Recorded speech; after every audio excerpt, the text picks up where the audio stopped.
Welcome to civils only. Upcoming different competitive exams के लिए शुरू किए गए क्रैश कोर्स का आज हम लोगों का ये 5वां पार्ट है। और इससे पहले हम लोग ऑलरेडी 4 पार्ट डिस्कस कर चुके हैं और जिस किसी ने भी उन्हें ना देखा हो वो उन्हें देख सकते हैं और इसका लिंक डिस्क्रिप्शन बॉक्स में दे दिया गया है। और इसी के साथ साथ आप करेंट अफेयर सीरीज को भी सिविल्स ओनली पर फॉलो कर सकते हैं, जिसकी फ्री PDF आपको टेलीग्राम और सिविल्स ओनली की वेबसाइट पर मिल जाएंगी। तो चलिए इसी क्रम में हम लोग अपना आज का सेशन स्टार्ट करते हैं। हम लोगों ने जो अपना पिछला पार्ट डिस्कस किया था, उस पार्ट में हम लोगों ने डिस्कस किया था कि किस प्रकार से जब भारत में मौर्य साम्राज्य की एक केंद्रीकृत शासन व्यवस्था के लिए साम्राज्य जाना जाता था और ये काफ़ी विस्तृत क्षेत्र में फैला हुआ था और इसे भारत में एक पहले केंद्रीकृत शासन प्रणाली के रूप में भी संदर्भित किया जाता है। तो क्या होता है आगे चलकर, इसके जो कमज़ोर उत्तराधिकारियों के कारण ये शासन धीरे धीरे लंबे समय तक अपनी उस छवि और उस प्रतिष्ठा को बनाए नहीं रख पाता है और धीरे धीरे इसका पतन लगभग 185 ईसा पूर्व तक आते आते इसका पतन शुरू हो जाता है। और उसी क्रम में जो इसके अंतिम शासक थे बृहद्रथ, उनकी बृहद्रथ की हत्या उन्हीं के सेनापति जिनका नाम था पुष्यमित्र शुंग, उनके द्वारा कर दी जाती है। और जिसके साथ ही साथ हमने देखा था कि यहाँ पर क्या होता था, शुंग वंश की स्थापना हो गई थी भारतीय उपमहाद्वीप पे, उसके जस्ट बाद उसके कंटिन्यूएशन। ठीक है, तो देखिए हमने मौर्य साम्राज्य के बाद जो भारत में मौर्योत्तर काल में जो विभिन्न शासक भारतीय उपमहाद्वीप पर कालांतर में आए थे या हुए थे, उनके बारे में हम लोगों ने चर्चा की थी। हम लोगों ने अध्ययन की सुविधा के लिए 2 भागों में बांट लिया था, जिनमें हमने देसी शासक और विदेशी शासक के रूप में इन लोगों को वर्गीकृत किया था। इसी के साथ साथ हम लोगों ने देखा था कि देसी शासक में जो प्रमुख वंश थे उसमें हमने देखा था शुंग वंश था, एक कण्व वंश था, इसके बाद सातवाहन वंश था, इसके बाद चेदी या महामेघवाहन वंश था। ठीक है, इसी के साथ साथ हमने विदेशी शासन के अंतर्गत देखा था कि हिंदेवन थे, इसके बाद हिंदेवन के बाद कौन आते हैं, शक आते हैं, है ना, शक के बाद कौन आते हैं, पार्थियन आते हैं, पार्थियन के बाद कुषाण आते हैं। तो देखिए आगे चलकर क्या होता है, इन सभी शासकों ने कहीं ना कहीं कोशिश तो की थी कि किस प्रकार से भारत को हम लोग उसी केंद्रीकृत व्यवस्था के अंतर्गत तब्दील कर दें जो व्यवस्था कहीं ना कहीं मौर्य साम्राज्य में देखने को मिलती थी कि पूरा भारत लगभग एक केंद्रीकृत व्यवस्था के अंतर्गत ही आ चुका था। हालांकि लाख कोशिशों के बाद ये लोग इस अपने कार्य में सफल नहीं हो पाए और लगातार तरह तरह के युद्ध और साम्राज्य विस्तार की नीतियों का अनुपालन करने के बावजूद फाइनली यहाँ पर भारतीय उपमहाद्वीप पर तरह तरह के वंश आते गए जाते गए, लेकिन फाइनली जो मौर्य साम्राज्य में हम लोगों ने जो व्यवस्था देखी थी उस प्रकार की व्यवस्था ये लोग डेवलप नहीं कर पाए। और फिर हम इसी क्रम में भारत में आगे चलकर लगभग 3री शताब्दी के आसपास एक नई व्यवस्था, एक नए साम्राज्य को देखते हैं और जिसको हम क्या कहा जाता है, गुप्त साम्राज्य कहा जाता है। तो आज का जो हमारा टॉपिक रहेगा, तो हम लोग अपने इस टॉपिक को आज से गुप्त साम्राज्य से ही शुरू करेंगे आज। और इसी क्रम में हमारा जो पहला टॉपिक है आज का वो क्या रहेगा, गुप्त साम्राज्य। तो देखिए गुप्त साम्राज्य की अगर बात की जाए तो ऐसा माना जाता है कि जो विदेशी शासक थे और उसमें जो विदेशी शासकों में जो कुषाण वंश था, तो कुषाणों के सामंत को ही ऐसा माना जाता था कि उन्हीं ने आगे चलकर गुप्त साम्राज्य की स्थापना की थी। और इसका साम्राज्य का जो प्रारंभिक क्षेत्र था वो आज के वर्तमान समय के जो उत्तर प्रदेश और बिहार का क्षेत्र है, इसे माना जाता है इन्होंने इस क्षेत्र में अपने शासन को, अपने साम्राज्य को स्थापित किया था। और इनको संभवतः ऐसा माना जाता है कि वैश्य जाति से ये लोग अपना ताल्लुक रखते थे, मतलब ये वैश्य जाति से संबंधित थे। ठीक है, अब देखिए हम लोगों को गुप्त साम्राज्य के बारे में कहाँ से जानकारी प्राप्त होती है। तो सबसे पहले हम लोग देख लेते हैं कि हमको इस साम्राज्य के बारे में कहाँ से जानकारी प्राप्त होती है। तो देखिए इसके जानकारी के स्रोतों को 3 पार्ट में हम लोग अध्ययन की सुविधा के लिए बांट सकते हैं, जिसमें हम लोगों का पहला पार्ट है साहित्यिक स्रोत। तो साहित्यिक स्रोत के अंतर्गत अगर देखा जाए तो इसमें कालिदास की रचनाएं, और कालिदास की रचनाओं में कौन कौन, जैसे कुमार संभव है, ऋतु संहारम है, मालविकाग्निमित्रम है, अभिज्ञान शाकुंतलम है या मेघदूतम है, इन सभी रचनाओं से हमको गुप्त साम्राज्य के बारे में जानकारी प्राप्त होती है। इसी प्रकार से हमको शूद्रक के द्वारा लिखित मृक्षकटिकम से और वात्स्यायन द्वारा लिखित कामसूत्र से, और इसके साथ साथ विशाख दत्त द्वारा लिखित देवी चंद्रगुप्तम नामक नाटक से हमको गुप्त साम्राज्य के बारे में जानकारी प्राप्त होती है। ठीक है, इसी के साथ साथ हमको पुरातात्विक स्रोतों के माध्यम से भी इस समय के बारे में जानकारियाँ प्राप्त होती हैं। और पुरातात्विक स्रोत की अगर बात की जाए तो इसमें कुछ महत्वपूर्ण हैं, जैसे इस समय क्या होता है कि अभिलेख, सिक्के और स्मारक, इन सभी का चलन काफ़ी बढ़ जाता है। मतलब अभिलेख लिखाने की कला जो अशोक ने शुरू की थी उसका भी यहाँ पे देखने को मिलता है। इसके साथ साथ सिक्कों का प्रचलन लगातार कृषि में उत्पादन में वृद्धि और व्यापार वाणिज्य में बढ़ावा मिलने के साथ साथ क्या होता है, फिर सिक्कों के प्रचलन को भी बढ़ावा मिलता है। इसके साथ साथ क्या होता है, जब समाज में आर्थिक तरक्की आती है तो इसके साथ साथ हम देखते हैं कि कहीं ना कहीं इस काल में अब स्थापत्य कला का भी एक व्यवस्थित विकास होना शुरू हो जाता है। है ना। तो इन सभी से भी हमको इनके बारे में जानकारी प्राप्त होती है। जैसे समुद्रगुप्त के प्रयाग प्रशस्ति अभिलेख से हमको समुद्रगुप्त के शासन के बारे में जानकारी प्राप्त होती है। इसी प्रकार से स्कंदगुप्त के 2 अभिलेख, जैसे भीतरी स्तंभ लेख, जिसके बाद इससे हमें पता चलता है कि हूणों का आक्रमण हुआ था उस समय भारत में। और इसी के साथ साथ उसके जूनागढ़ अभिलेख से, किसके, स्कंदगुप्त के जूनागढ़ अभिलेख से हमको ऐसा पता चलता है कि इनने क्या किया था, सुदर्शन झील का जीर्णोद्धार कराया था। ठीक है। इसी के साथ साथ इस समय क्या होता है कि अब लोगों की आस्था क्या होती है, मूर्ति पूजा में बन जाती है। इसी के साथ साथ यज्ञ का जो स्थान है वो उपासना पूजा पाठ ले लेते हैं। तो इसके साथ ही साथ भारत में अब मंदिर निर्माण शैली की भी शुरुआत हो जाती है। और इसी समय हम देखते हैं विभिन्न प्रकार के मंदिर भी बनाए जाते हैं। इसमें से प्रमुख है जैसे कानपुर में भितरगांव का मंदिर, इसी के साथ साथ झांसी में देवगढ़ का दशावतार मंदिर, इसी के साथ साथ मध्य प्रदेश के पन्ना में नचना कुठार का पार्वती मंदिर। तो इस समय के ये कुछ इंपॉर्टेंट मंदिर हैं। इस मंदिर निर्माण शैली से भी हमको कहीं ना कहीं इनके बारे में कुछ जानकारियां हासिल होती हैं, किसके, गुप्त साम्राज्य के बारे में। ठीक है। इसी के साथ साथ कुछ विदेशी विवरण भी ऐसे मिलते हैं जिनसे हम लोगों को इनके शासन के बारे में जानकारी प्राप्त होती है। जैसे उस समय फाहियान भी आए थे, किसके समय में आए थे, चंद्रगुप्त द्वितीय काल में आए थे। तो इनके जो कुछ लेख प्राप्त हुए तो उनसे भी हमको जानकारी प्राप्त होती है उस समय के भारत के समाज की, भारत की अर्थव्यवस्था की आती है ना। बहुत सी बातों की जानकारी हमको इनके फाहियान के लेखों से प्राप्त होती है। इसी के साथ साथ ह्वेनसांग के अभिलेख से प्राप्त होता है कि जो कुमारगुप्त थे, इसी के गुप्त साम्राज्य के एक शासक, उन्होंने क्या किया था, नालंदा विश्वविद्यालय का निर्माण कराया था। तो ठीक है। तो हमको गुप्त साम्राज्य के बारे में विभिन्न स्रोतों से जानकारी प्राप्त होती है, जिनमें कुछ प्रमुख स्रोत ये थे। ठीक है। अब चलिए गुप्त साम्राज्य के महत्वपूर्ण शासकों के बारे में चर्चा कर लेते हैं कि वो उसके कौन कौन से महत्वपूर्ण शासक रहे थे और उनसे संबंधित महत्वपूर्ण तथ्य कौन कौन से हैं। तो देखिए, ऐसा माना जाता है कि इसकी जो स्थापना की थी गुप्त साम्राज्य की, वो श्रीगुप्त ने की थी, है ना। और इन्होंने महाराज की उपाधि भी धारण की थी। और इसके बाद श्रीगुप्त के बाद माना जाता है कि घटोत्कच भी शासक बने थे। लेकिन जो वास्तविक संस्थापक के रूप में अगर बात की जाए तो चंद्रगुप्त प्रथम जो इसके अगले शासक हुए थे घटोत्कच के बाद, ऐसा माना जाता है कि वही इसके वास्तविक शासक और प्रभावशाली शासक थे। और इनकी अगर समय अवधि की बात की जाए तो ये 319 से लेकर 350 ईस्वी की इनकी समय अवधि मानी जाती है। और इन्होंने भी महाराजा धीराज की उपाधि धारण की थी। और देखिए, जो भी ये यहाँ के जो शासक उपाधियाँ धारण कर रहे हैं, ये कहीं ना कहीं एग्जाम पॉइंट ऑफ व्यू से काफ़ी इंपॉर्टेंट है। तो इसको यहाँ पे ज़्यादा ध्यान दिए जाने की आवश्यकता है। ठीक है। तो जो श्रीगुप्त हैं उन्होंने महाराज की उपाधि धारण की थी और चंद्रगुप्त प्रथम ने महाराजा धीराज की उपाधि धारण की थी। किसने? चंद्रगुप्त प्रथम ने। और देखिए, जब इन्होंने 319 में ऐसा माना जाता है जब अपना राज्याभिषेक कराया था, तो इसी को गुप्त संवत नाम दिया गया था। इसी के साथ साथ ऐसा माना जाता है कि इन्होंने लिच्छवी राजकुमारी कुमार देवी से विवाह किया था और इस विवाह के उपरांत इनको वैशाली राज्य भी प्राप्त हो गया था। तो देखिए, इन सभी शासकों में भी हम एक चीज़ कॉमन देखते हैं, जो कि हमने पहले भी देखी थी, कि कहीं ना कहीं अपने साम्राज्य विस्तार में युद्ध की तो नीति अपना ही रहे हैं, उसके साथ साथ क्या कर रहे हैं, ये वैवाहिक संबंध भी स्थापित कर रहे हैं। जिसका एक मतलब ये भी है कि इन्हें कहीं ना कहीं इससे इस बात में और भी जो सहायता मिली कि इनका साम्राज्य विस्तार और भी हुआ। देखो, यहीं पे जैसे इन्होंने जब लिच्छवी राजकुमारी शादी की तो उनको वैशाली राज्य भी बदले में मिला।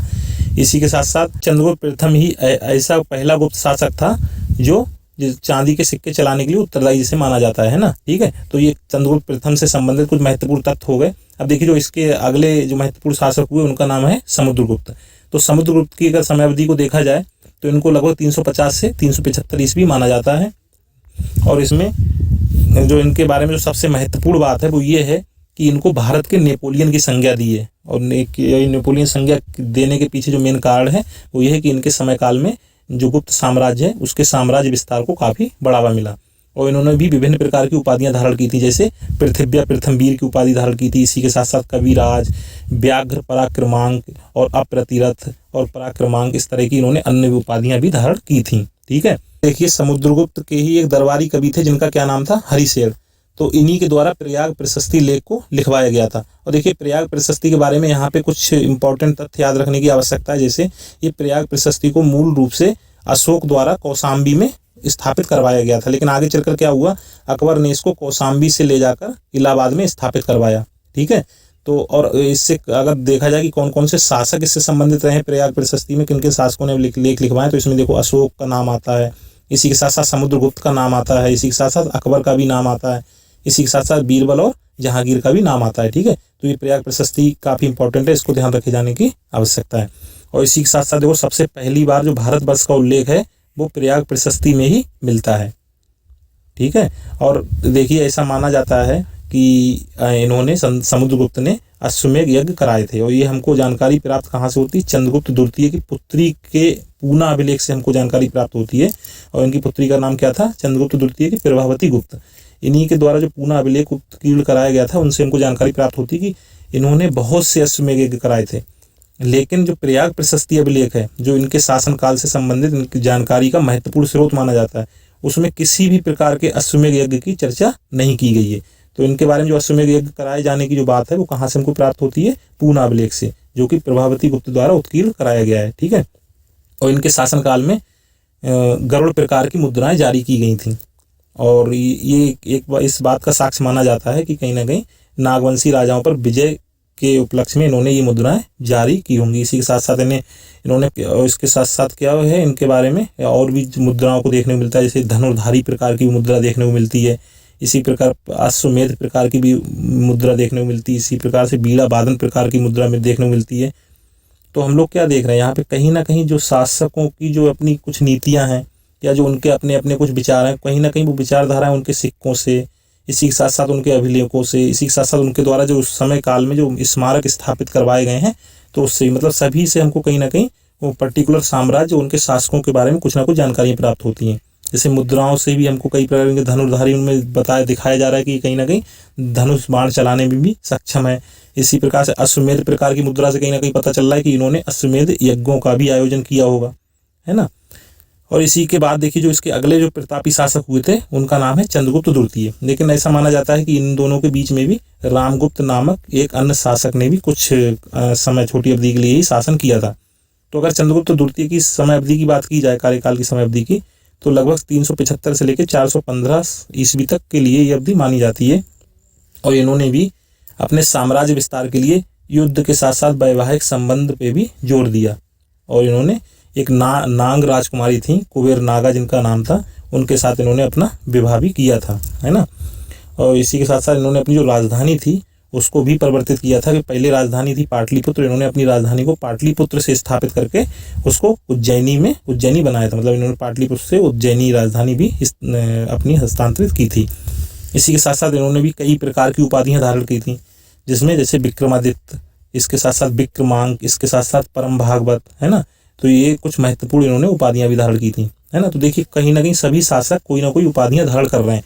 और देखिए, इन सभी उपाधियों को आप क्या कर सकते हो, एक ही जगह, मतलब क्या होता है, कई बार आपस में ये चीज़ें हौच पौच भी होने लगती हैं। तो इनको बार बार क्या है, देखने की ज़रूरत है, नहीं, ताकि ये चीज़ें ध्यान रह सके। क्योंकि यहाँ से एग्जाम पॉइंट ऑफ व्यू से क्वेश्चन बनते रहते हैं कि किस शासक ने कौन सी उपाधि धारण की थी। और ऐसा माना जाता है कि इन्होंने जो विक्रमादित्य की उपाधि धारण की थी, वो जब इन्होंने शकों पर विजय प्राप्त कर ली थी, इसके उपरांत ही इन्होंने अपने आप को विक्रमादित्य कहा था। ठीक है।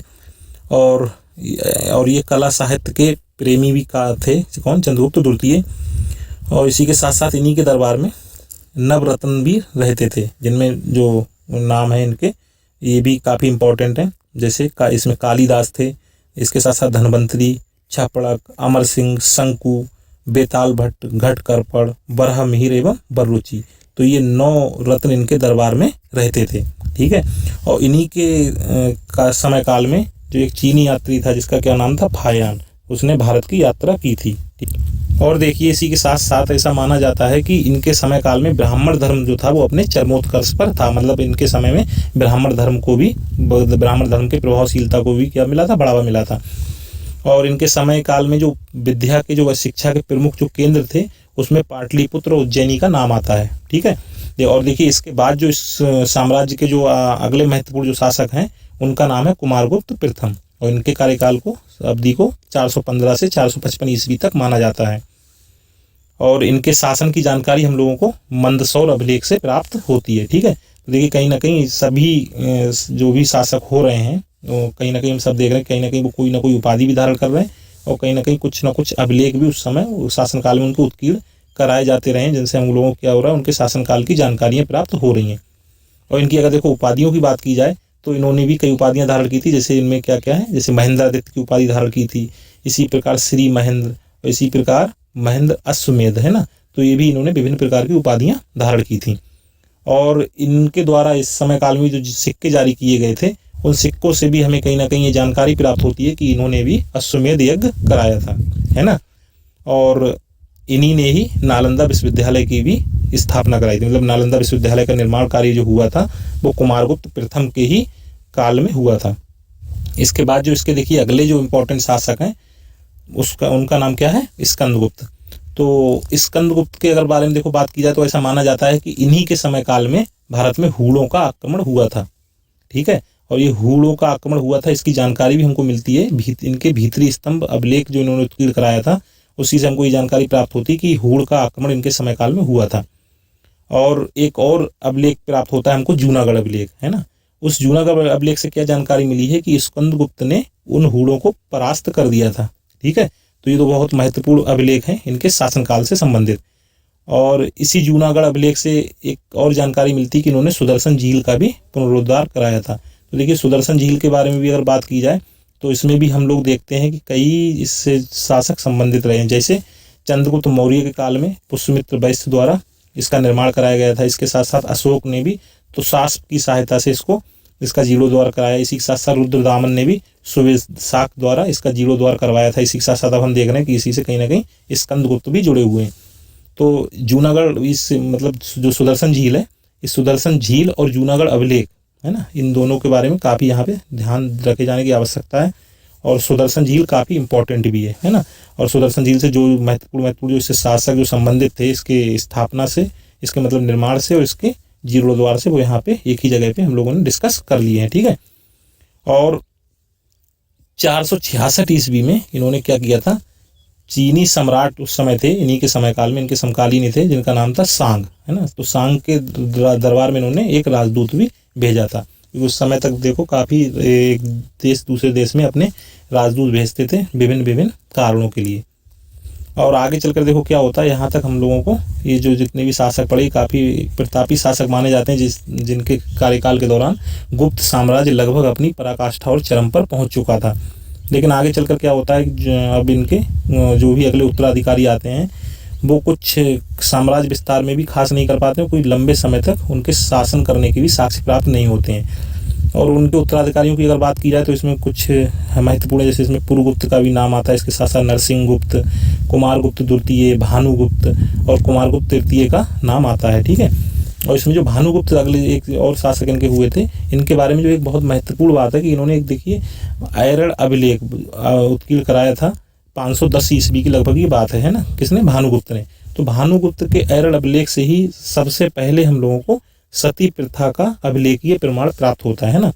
तो सती प्रथा के बारे में हम लोगों ने पहले भी देखिए पढ़ा था कि सती प्रथा कहीं ना कहीं भारत में उस समय थी, लेकिन जो इसका कोई अभिलेखीय जो प्रमाण हमको प्राप्त हुआ है वो भानुगुप्त के ऐरड़ अभिलेख से प्राप्त हुआ है। ठीक है, और ऐसा माना जाता है कि विष्णुगुप्त तृतीय इसके अंतिम शासक रहे हैं, किसके, गुप्त साम्राज्य के। और इनके पतन के बाद देखिए फिर आगे भी क्या होता है, इनके उत्तराधिकारी उतने योग्य साबित नहीं हो पाते हैं जो कि इनके जो पहले के शासक थे, जो कि क्योंकि स्कंदगुप्त के बाद जो भी उत्तराधिकारी होते हैं, पहली बात वो काफ़ी लंबे समय तक शासन भी नहीं कर पाते हैं, दूसरा वो शासन के दौरान कोई साम्राज्य विस्तार भी नहीं कर पाते हैं। तो इसी के साथ साथ हम देखते हैं कि कालांतर में भारत में एक जो दोबारा से एक भारत केंद्रीकृत व्यवस्था के अंतर्गत जो शामिल हो गया था गुप्त साम्राज्य के अंतर्गत, अब फिर से कहीं ना कहीं उसका पतन होना शुरू हो जाता है और दोबारा से वही व्यवस्था भारत में स्थापित होना शुरू हो जाती है जो कहीं ना कहीं मौर्य साम्राज्य के बाद देखते हैं।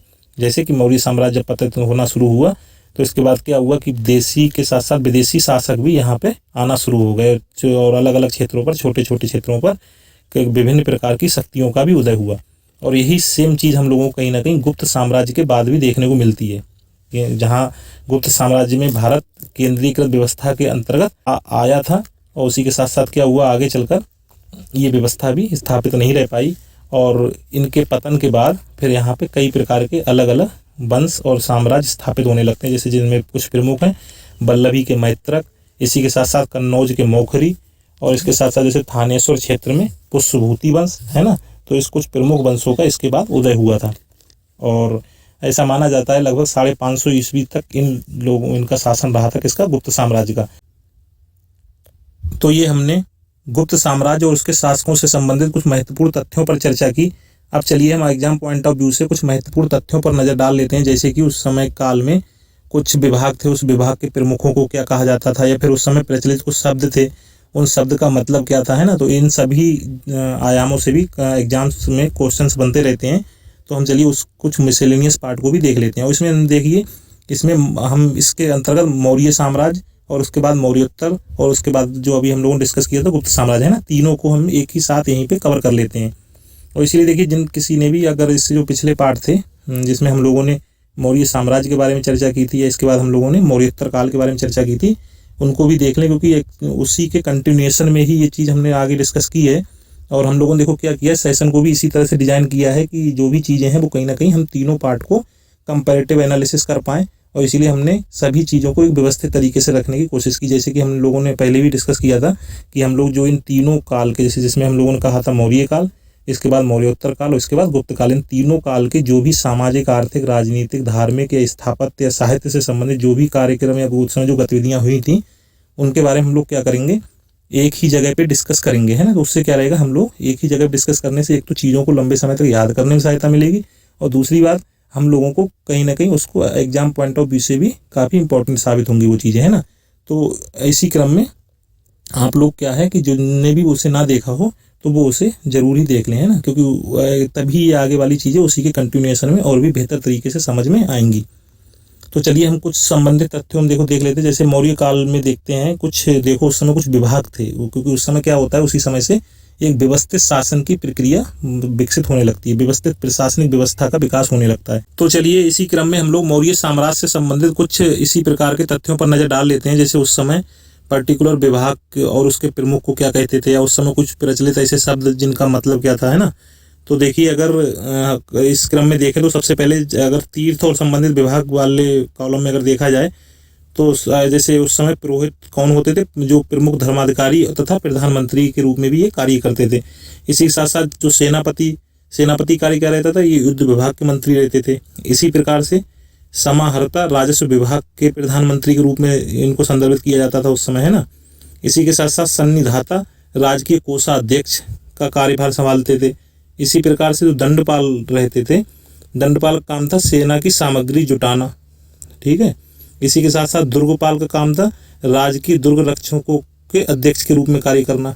तो इससे संबंधित देखिए और भी यहाँ पे फैक्ट हैं, इन सभी को आप वीडियो पॉज करके देख सकते हैं, और ये एग्जाम पॉइंट ऑफ व्यू से काफ़ी इंपॉर्टेंट है। चलिए अब हम अपना नेक्स्ट देख लेते हैं कि उस समय कुछ पर्टिकुलर जो शब्द प्रचलन में थे उनका अर्थ क्या था। तो देखिए, जैसे उस समय छंदवासिनी किसे कहा जाता था, जो स्वतंत्र रूप से जीवन यापन करती थी, ऐसी विधवाएं जो अपना स्वतंत्र रूप से जीवन यापन करती थी, उनको छंदवासिनी कहा जाता था। इसी प्रकार से अनिष्कासनी ऐसी संभ्रात घर की स्त्रियों को कहा जाता था जो अपने घरों में ही रहती थी। इसी के साथ साथ रूपा जीवा ऐसी स्त्रियों को कहा जाता था जो स्वतंत्र रूप से वैश्यावृत्ति के कार्यों में संलग्न थीं।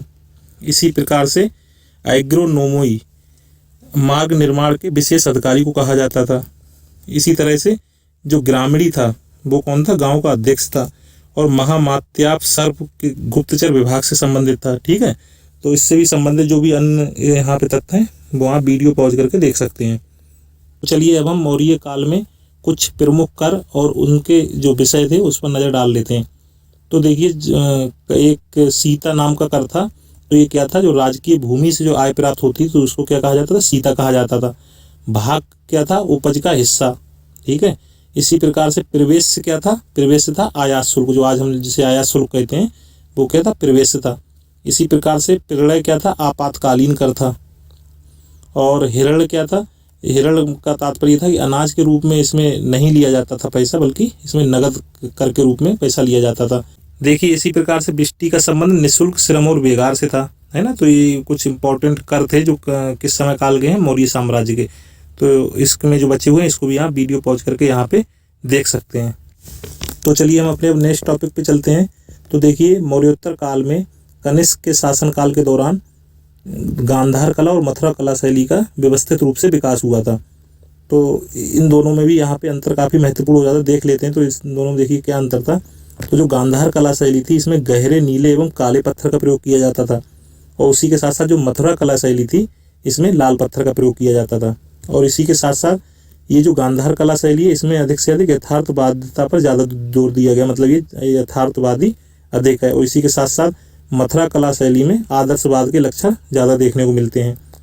और देखिए, गांधार कला शैली के अंतर्गत जो मुख्य इसके विषय हैं उसमें क्या है, बौद्ध धर्म की मूर्तियाँ बनाई गई हैं। और वहीं अगर मथुरा कला शैली की बात की जाए तो इसके तहत बौद्ध धर्म के साथ साथ जैन तथा ब्राह्मण धर्म से भी संबंधित मूर्तियाँ देखने को मिलती हैं।